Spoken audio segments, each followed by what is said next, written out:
এক ইজ্জত আমি কয়জনকে দেখাবো? আমার ইজ্জত আমি একজনকে দেখাইছি। প্রথম বিয়ে করলে আর প্রথম প্রেমে পড়লে জিরাকামের অনুভূতি হয় আর কি।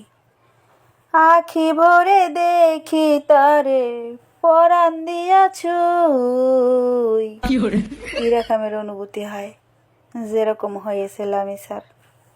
আমি তোমার সব ভিডিও দেখেছি। একটা ভিডিওতে বললে এক ইজ্জত কয়জন আগের দেখাবো?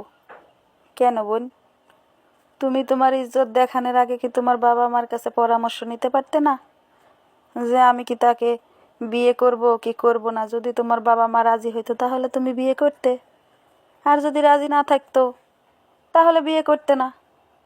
আর তুমি এখন বলতেছো এই ইজ্জত কয়জনরে দেখাবো? ইজ্জত দেখানোর আগেই তো বাবা মার সাথে পরামর্শ করা উচিত ছিল, তাই না?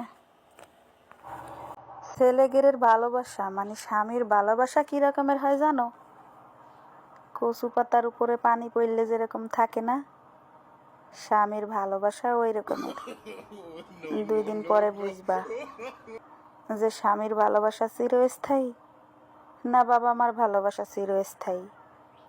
বাবা মা সারা জীবনের জন্য ভালোবাসে, এমনকি তোমার মৃত্যুর পরে তুমি কিভাবে থাকবে সেই জন্যও বাবা মা দোয়া করে, আল্লাহ তুমি আমার সন্তানকে ইহকাল পরকালে ভালো রেখো, সাবধানে রেখো।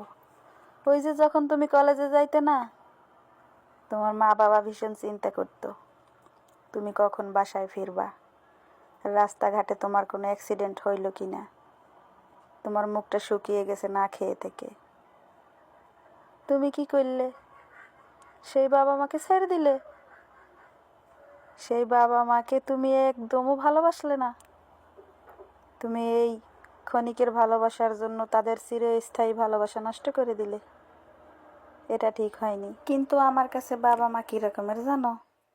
মাতে মক্কা, মাতে মিনার, মাতে মদিনা, তুমি মাকে চিনলা না, মাকে চিনতে পারলা না।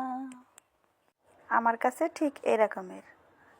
আচ্ছা জানো, আমি আমার কথা বলতেছি, এখানেও যদি আমি আমার বাপের বাড়িতে বেড়াইতে যাই, তো আমার বাবা বারে বারে আইসা রাত্রিবেলা দেখে যে আমাদের রুমের মধ্যে মশারি টানাইছি কিনা।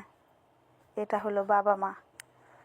আর আমি, আমার মেয়ে ক্লাস 10-এ পড়ে, ছোটো মেয়ে ক্লাস 2-তে পড়ে, যতক্ষণ না বাসায় ফেরে তত সময় পর্যন্ত একটু পরে পরে ঘড়ির টাইম দেখি, সকাল 9টা থেকে 4টা পর্যন্ত।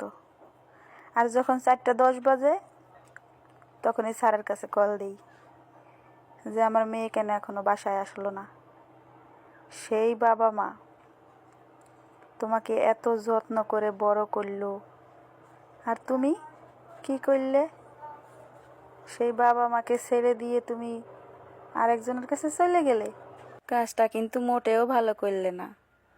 তোমার বাবা মার জন্য দোয়া করি, আর সকল বাবা মার জন্য দোয়া করি তাদের গর্ভে যেন তোমার মতো লামিসা জন্ম না নেয়।